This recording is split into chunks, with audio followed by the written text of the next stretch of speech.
United States of America and to the republic for which it stands, one nation, under God, indivisible, with liberty and justice for all. Thank you. I'd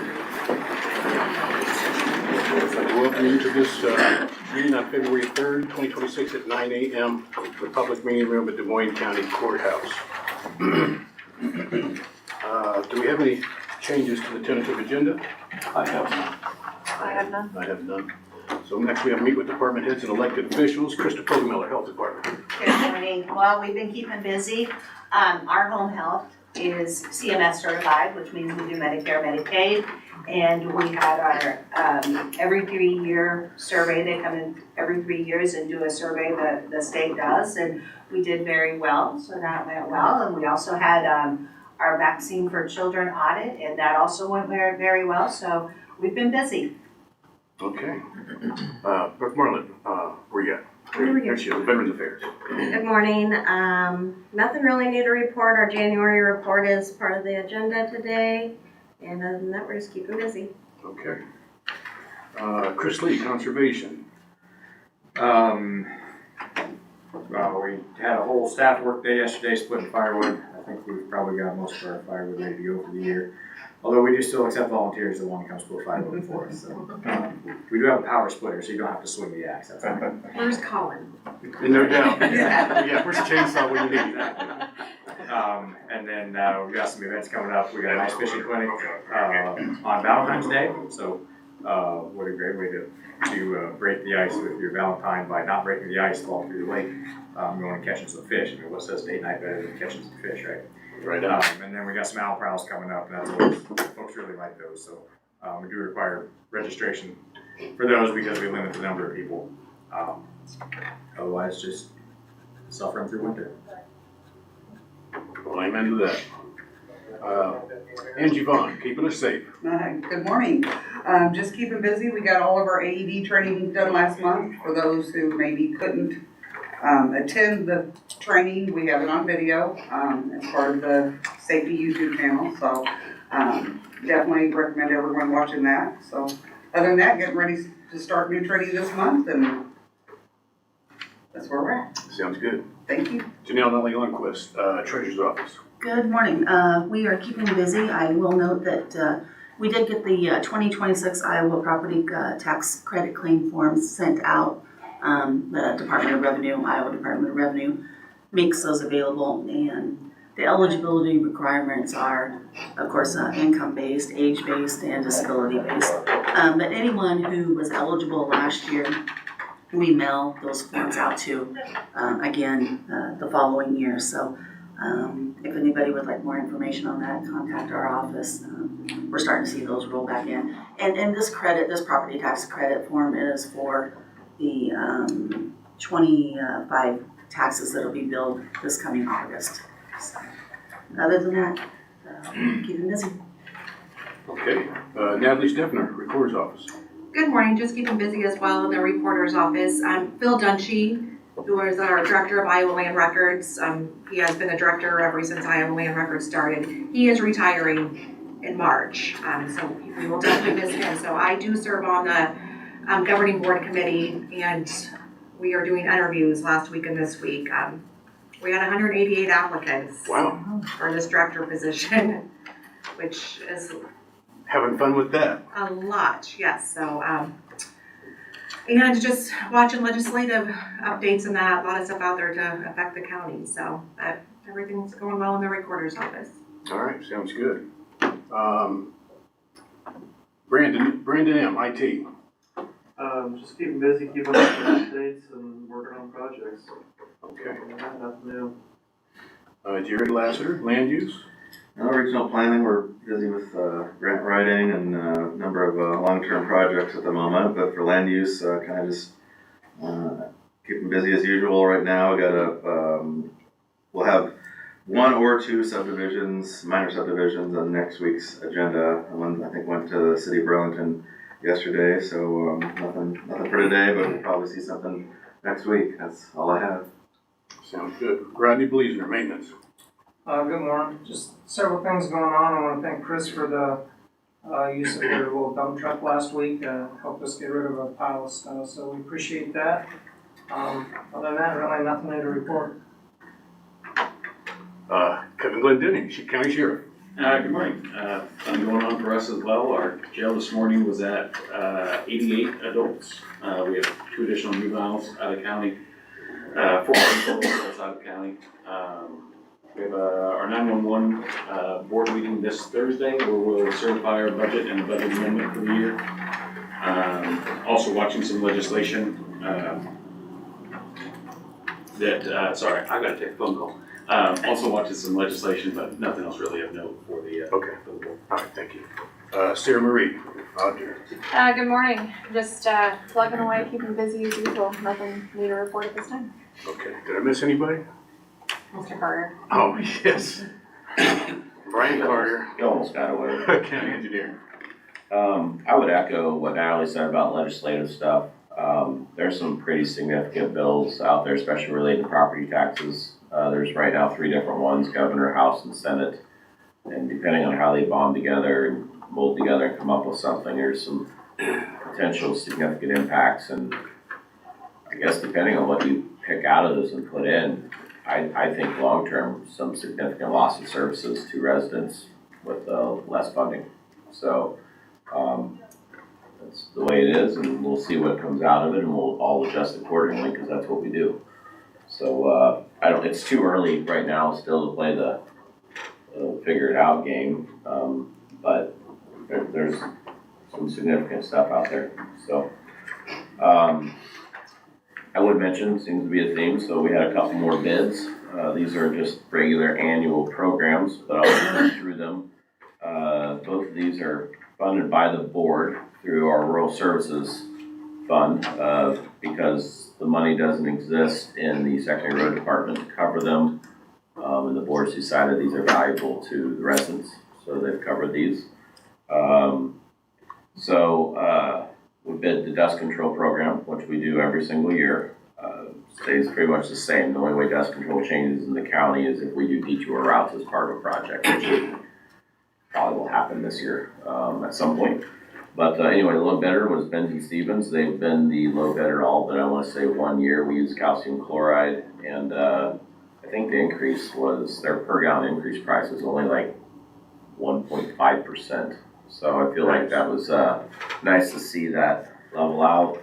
Total price of that was $135,121.91. So Cheryl's got stuff budgeted, and I'm already working on projections for next year's budget and we've already had that communication. But I just want to mention that. We did have a second bidder. It was a fairly new startup semi-local company, and I'm not sure they understood. They were high bid no matter how you looked at it, but if you added their numbers up 2 different ways, you got 2 different numbers. So we'll talk to them going forward and make sure they understand how to bid appropriately in the future, but they weren't low bid no matter how you look at it. So anyway, pretty stable price-wise. I was happy about that minimal growth. Yeah, 100%'s good. So that's,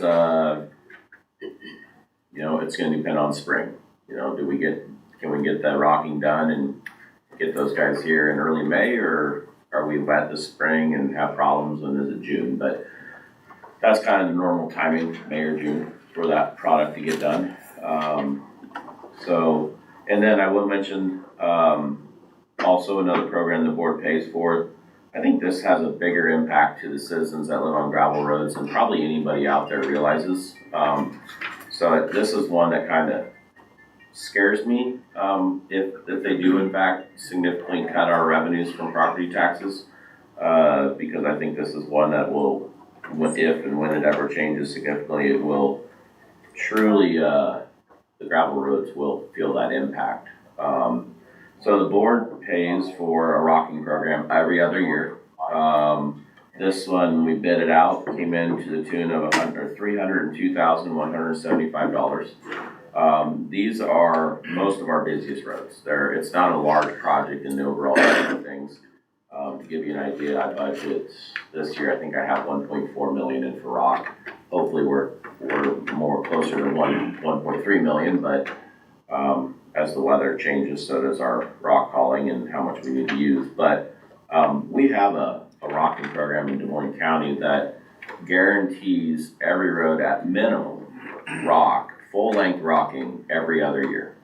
And this program, covered by rural services that the board does, allows that program to stay in place. If and when this ever goes away, we will have to rebuild our rocking program, and there will be roads that don't see rock every other year. So I don't think people probably appreciate that until it doesn't happen. So kind of all ties back to legislative decisions. But anyway, both of these are really good for the rural citizens, and we'll move forward. So I don't know when we'll start. This is contract haul for this project, so I'm gonna guess sometime in February or March, if the roads are in decent condition, we'll start getting this put down. And this rock has to get put down before the dust control can get put down, so. Other than that, there's a lot of other stuff going on in the office, but that's all I've got for you for now. It sounds good. Thank you, Brian. Yep. Let's move on to discussion and vote. First, we have accounts payable. Right, did I call you yesterday, Maria? You did? Okay. First, we have accounts payable claims in the amount of $297,277.11 in checks, and $97,314.13 in wire transfer payments, for the total grand total of $394,591.24. Can I get a motion to approve? Motion to approve. I'll second it. Sarah Marie? Tom Broker, Yes. Shane McCampbell. Yes.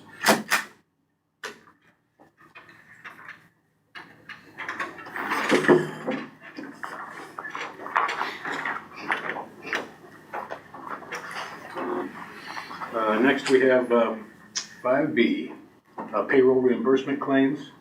Reimbursements of $417.56. Motion to approve. Second, Sarah Marie? Tom Broker, Yes. Shane McCampbell. Yes.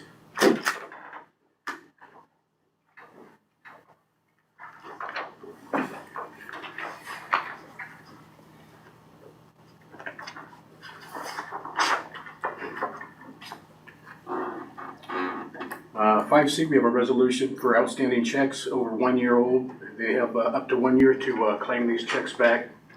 Do I need to read these? Do I need to read these off, or? Okay.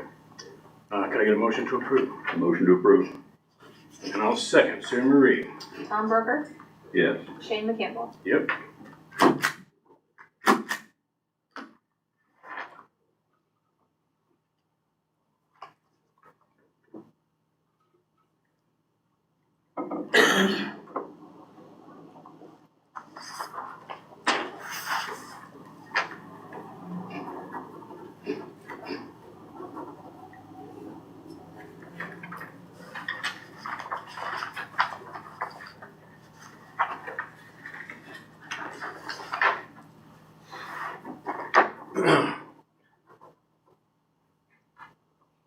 D, we have personnel actions, one for the Sheriff's Department and one for the Correctional Center.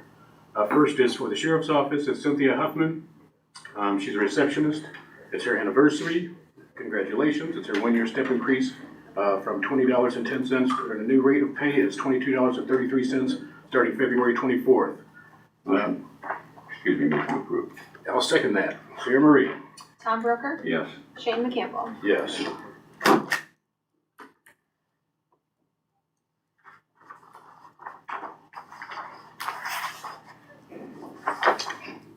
Then we have, for the Correctional Center, Christella Boyer. She's a full-time correctional officer. She's a new hire at 77.11 hours.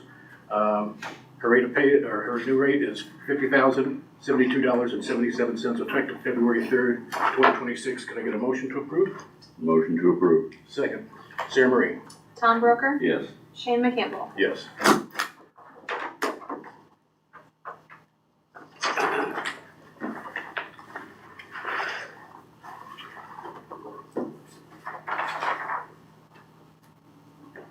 Next, we have a report, Southeastern Ohio Regional's FY25 annual report.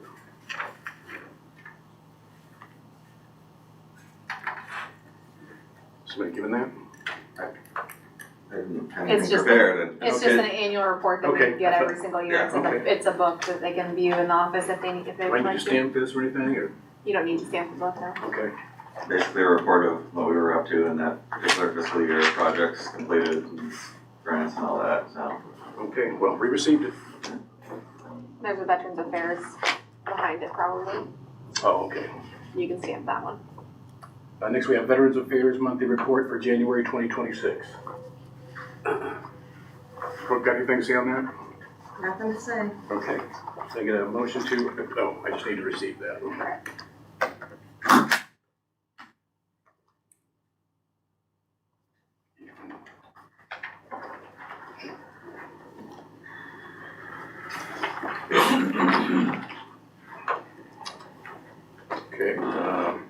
Next, we have the minutes for regular meeting on January 27th, 2026. Excuse me, motion to approve. Second, Sarah Marie. Tom Broker, Yes. Shane McCampbell. Yes.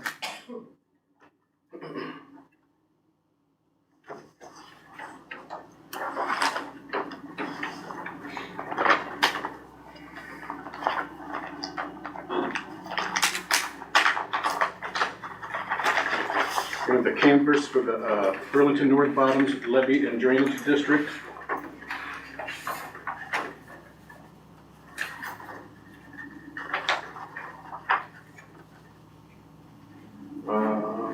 We have Tom Williams for a 3-year term.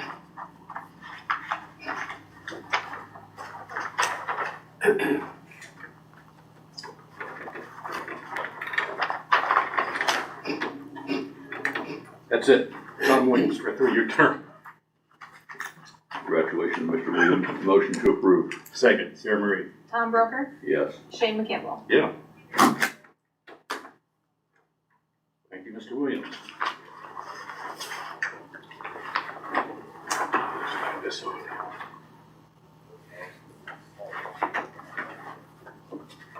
Do we have any other business? I have none. Future agenda items? I have none. I have none. Committee reports?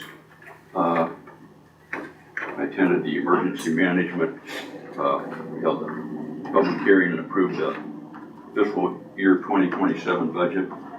And I attended the COBCO board meeting. We approved a 5% increase in health insurance premiums and approved Burlington police officer for Florio Gallegos as the union rep to COBCO board, replacing Dylan Beard. That's all I have. Okay. All right. Which brings us to public input. If you'd like to call in, you can call in or you can email us at board@dmcounty.com, board, board@dmcounty.com, or you can call us at 319-753-8282. That number is 319-753-8282. Is there anybody here in the audience that has wants to? Yes, sir. What's your name? Yeah, Richard Tager, I'm sorry about that. I'd like to propose a agenda change to the next Board of Supervisors meeting. And can I get this young lady to read, what I'm proposing?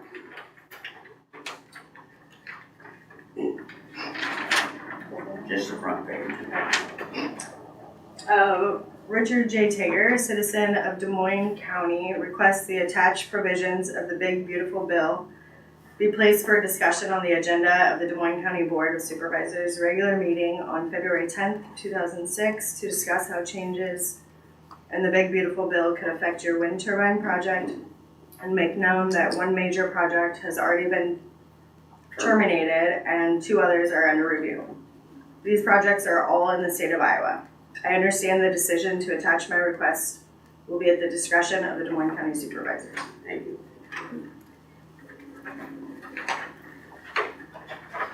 How you got into it?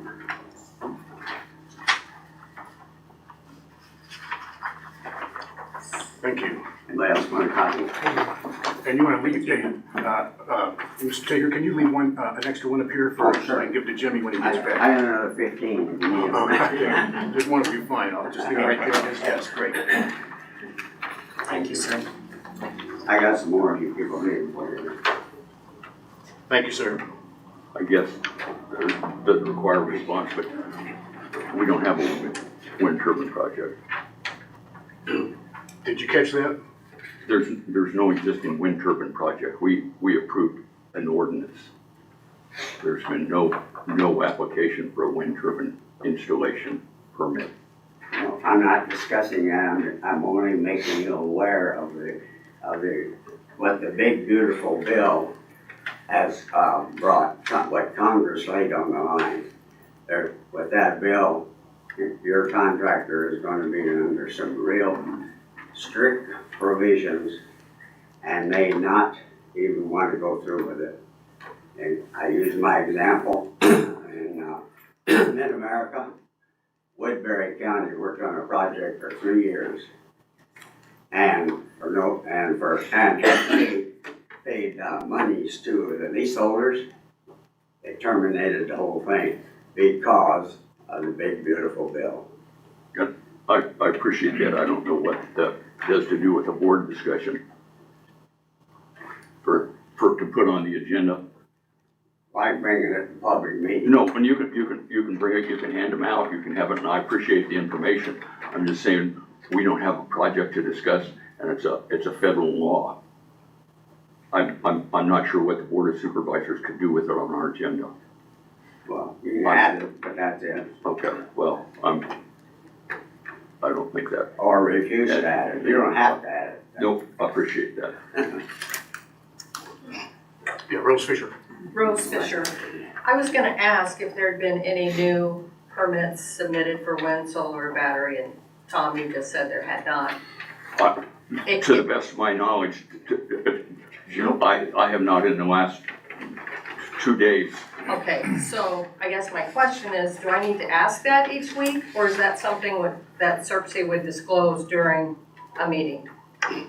I'm sure it will be brought up if we receive a permit, and it'll take how long will it take to prepare the mailing that goes out to everybody within a while? Yeah, that'll take a while for sure to get Yeah, there. it'll take- I anticipate we'll probably be notified before they're ready to submit, but I mean. Once we know that there's been an application for a permit, we would announce disclose that. We will disclose that. All right. That will not be a secret. And send out letters, but anyway, that has. Well, it'll take a few days or however, or a week or whatever, 2 weeks, I don't know. So is the notice sent out prior to all the documents being reviewed? Or does CERC take their time and review everything before they send notice to the landowner? The way it's structured in the ordinance is that the notice would be sent out as soon as we determine that we have a complete application submitted. So that would be before the full review, but we at least need to determine that they've submitted everything they need. So basically a checklist of all the attachments and requirements. So once we know we have a complete application,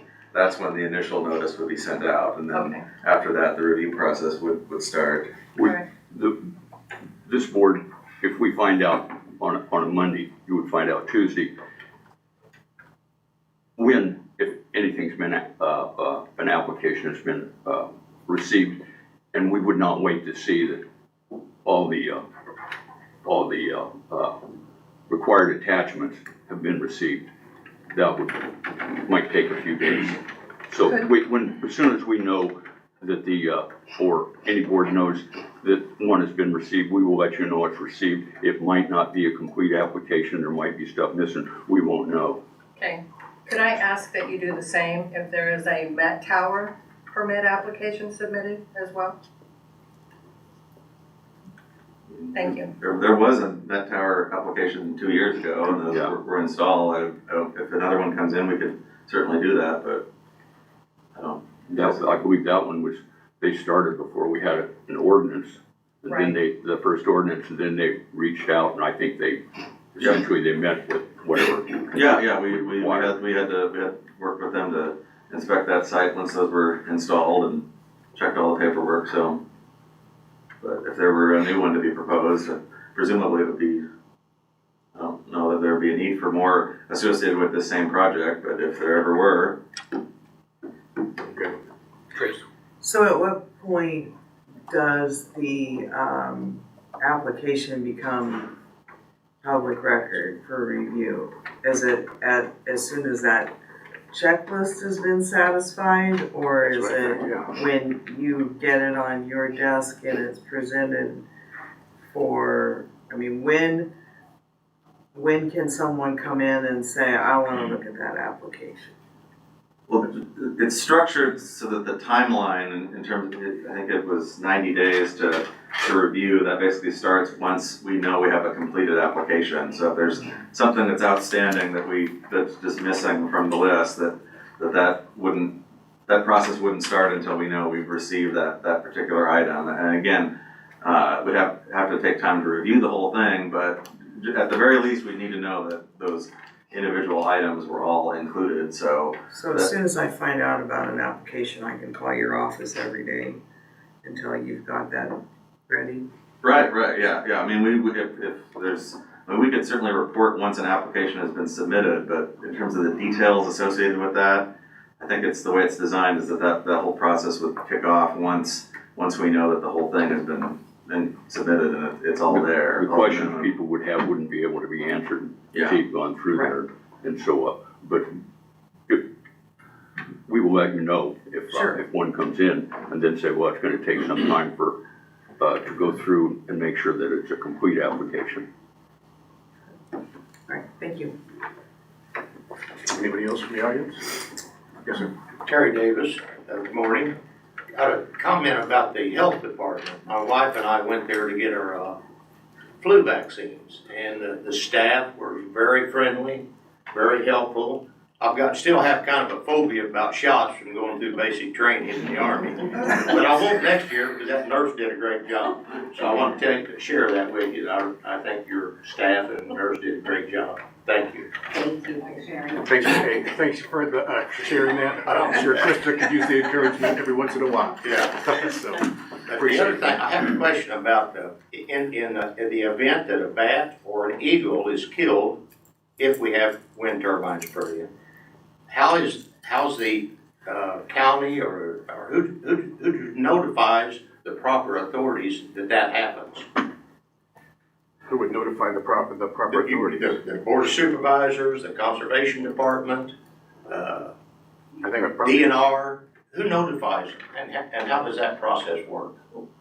Well, initially, I'm sorry, I don't have the full document with me, but I know it's structured so that there's a reporting period after the initial installation. So during the early operations of the facility, that would have to be monitored anyway. That's part of the wildlife mitigation monitoring requirement, that plan needs to be put in place and implemented when prior to the approval of a siting permit. So but beyond that, and then the purpose of that is that as it assumes operations for several years, then there would need to be that monitoring in place. If after that point, and I believe there's something about continual follow-ups, and I don't have the exact number with me, but I believe there would be opportunities for additional periodic monitoring. But I guess at any point after that, if something is reported, that's But wasn't the first stop as far as the county? I thought it was the conservation department. I thought that was the go-between. I thought I read that. Maybe I read it wrong. About reporting. Yeah, I thought we had a conversation about that for like dead bats or eagles. I thought that's. Well, I know there's a whole structure set up there with and related to the state and federal regulatory agencies. Yeah, so there's and if it's anything regulated by like the Endangered Species Act, the Golden Eagle. Kevin's good. It's only this phone. Oh. I'm the County Board of Supervisors. Hold on just a second, ma'am. Let me try to put you on speaker. Ma'am?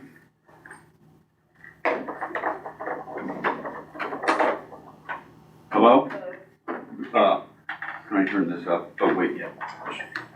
See it? Yeah, I am. Okay, could you give us your name and address for the record? It's Shannon Mosher Callaway, 16881 Kingwood Estates Drive, Middletown. Okay. So I was just watching online and I noticed, I heard them talking about the bats, Yes, ma'am. and eagles, and I was just wondering, is there gonna be a fine for the Des Moines County if, how many of these need to die before something happens, or is there a fine that Des Moines County has to pay if one of these gets, if they get killed? How does that happen? The fine would be assigned, it would be, I'm assuming a federal regulatory agency that would assign the fines. I'm not positive, there might be a state regulatory agency. I'm pretty sure it's a federal regulatory agency. They would fine the developer or operator owner. And I do not know what federal regulations are or what the fine would be. Okay, so it would go against the wind turbine company, not Des Moines County? That's correct. And is there a stipulation of how many get killed before it gets shut down, or do they have any regulations? I know they have regulations, and I am not familiar with those regulations, but I assume it's the United States Fish and Wildlife that would have regulations like that. And prior to the approval of a siting permit, the ordinance requires that the wildlife mitigation and monitoring plan be developed in consultation with local, state, and federal conservation agencies, and it specifically outlines that those types of details need to be worked out in advance so that there's a baseline to measure from after it assumes operations. Okay, and then I don't think I got clarity at the last meeting. Sorry, one more question.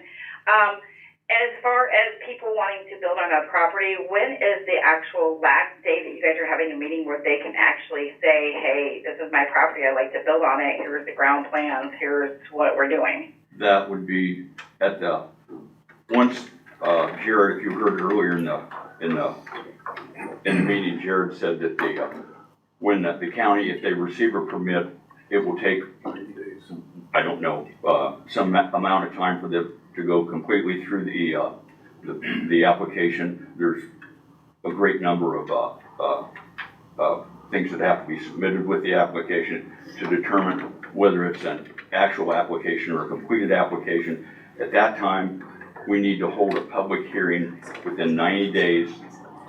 That public hearing would be the last time that someone could come forward and say, here, I have this documentation, whatever, I'm going to build on this this property.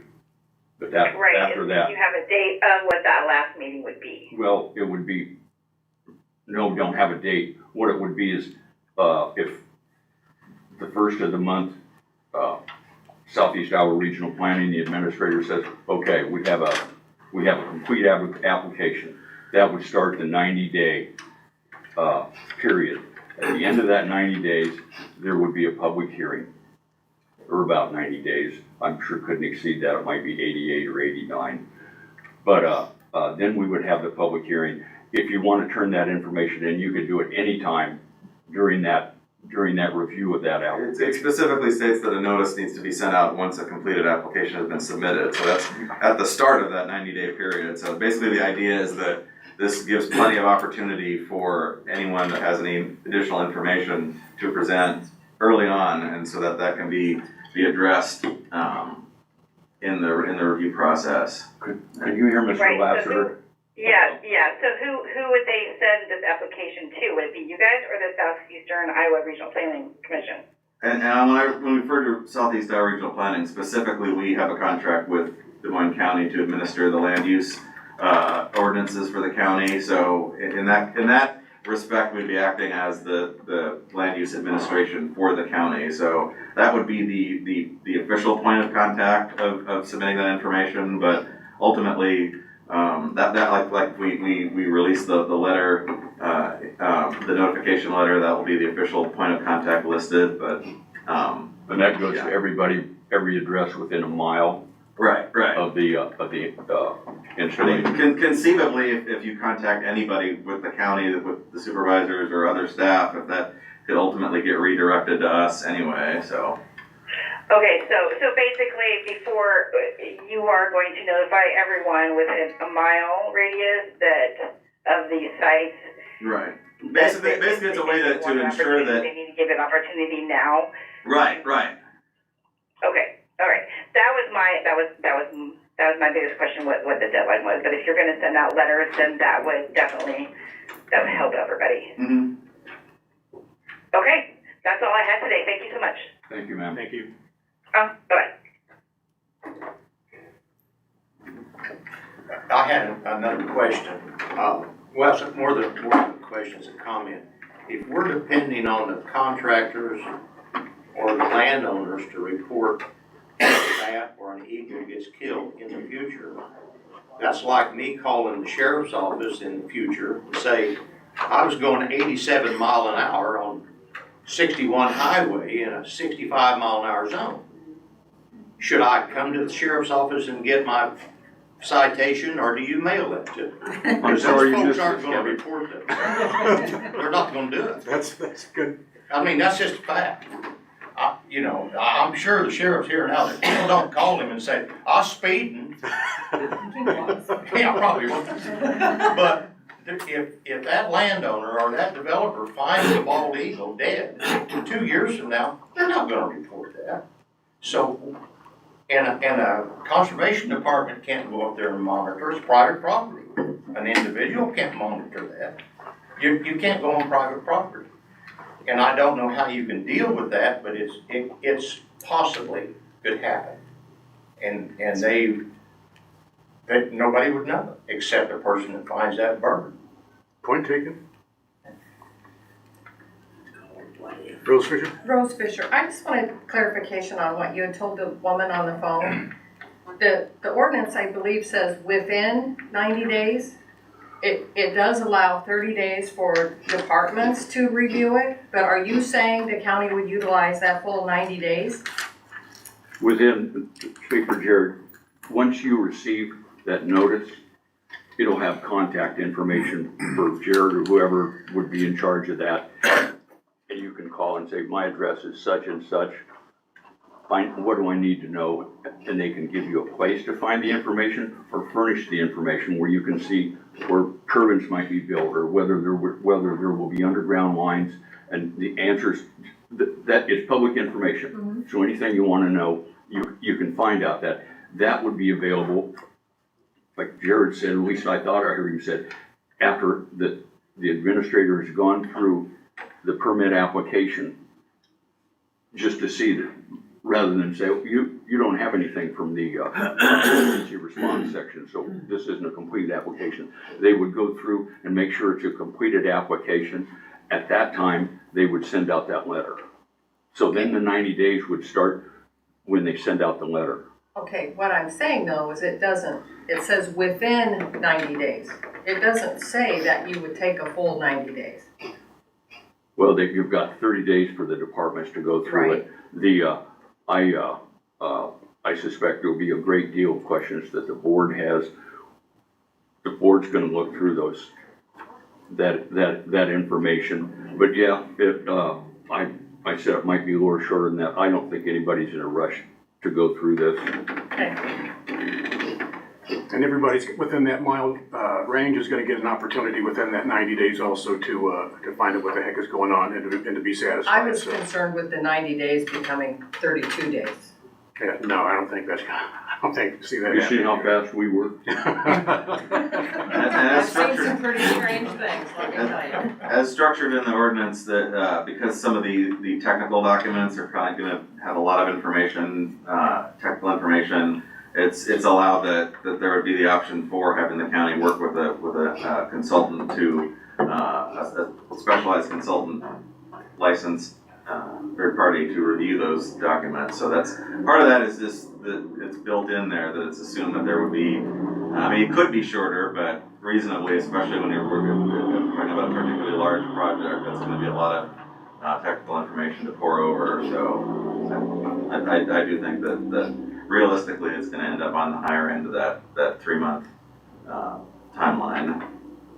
And I think the reason you had, departments had 30 days is we want them to be focused on that and not say, well, we've got 90 days to go through here and look at conservation or what other stuff that we would like them to get on it. So we have information, we have questions we want to ask, we have questions we want answers to.